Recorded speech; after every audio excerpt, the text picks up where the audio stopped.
বাহ, জায়গাটা তো চমৎকার। জানলা খুলেই বলে উঠল মৌ। কলকাতার অফিস থেকে বদলি হয়ে তন্ময় এসেছে এই ছোট্ট পাহাড়ি এলাকায়। অফিস থেকেই ঠিক করে দিয়েছে থাকার জায়গা। পাহাড়ের কোলে একটা বাংলো। জানলা খুললেই কুয়াশা মাখা পর্বত শিখর। মৌয়ের উচ্ছ্বাস দেখে হেসে ফেলে তন্ময়। বাংলোটা সাজানো, আলাদা করে কোনো আসবাবপত্র আনতে হয়নি। উপরই পাওনা মাথার উপর পুরনো আমলের ঝাড় লণ্ঠন আর একটা গ্র্যান্ডফাদার ক্লক। ঝাড়বাতিটা জ্বললেও ঘড়িটা আর চলে না। তাতে কোনো অসুবিধে নেই অবশ্য। ঘড়িটা বরং বৈঠকখানার শোভা বাড়িয়েছে। সারাদিন অফিসের কাজে ব্যস্ত থাকে তন্ময়।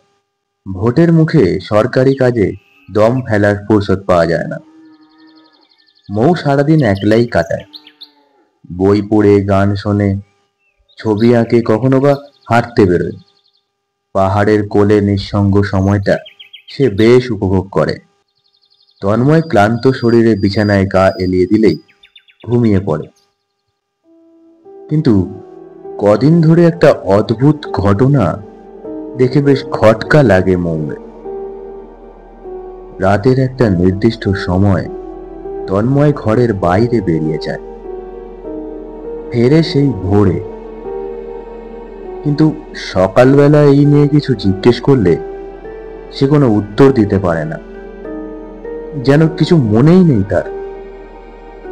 মৌ মনে মনে ঠিক করে সমস্যাটার সমাধান করতে হবে।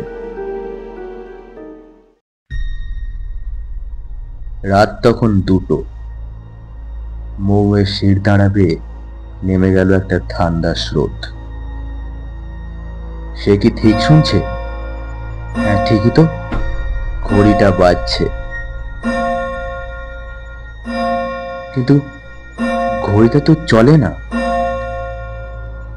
হঠাৎ দেখলো তন্ময় বিছানা থেকে উঠে পড়ল। দরজা খুলে বেরিয়ে গেল নিঃশব্দে। মৌ সঙ্গে সঙ্গে তার পিছু নিল। ঘড়িটা বেজেই চলেছে। তন্ময় ধীরে ধীরে সিঁড়ি বেয়ে নেমে গেল। মৌ সিঁড়ির ল্যান্ডিং এ দাঁড়িয়ে অবাক হয়ে দেখল তন্ময় আস্তে আস্তে মিলিয়ে গেল ঘড়ির ভিতরে। মৌয়ের সারা শরীর যেন ঠান্ডা হয়ে গেল। থরথর করে কাঁপতে কাঁপতে সে চিৎকার করে অজ্ঞান হয়ে গেল।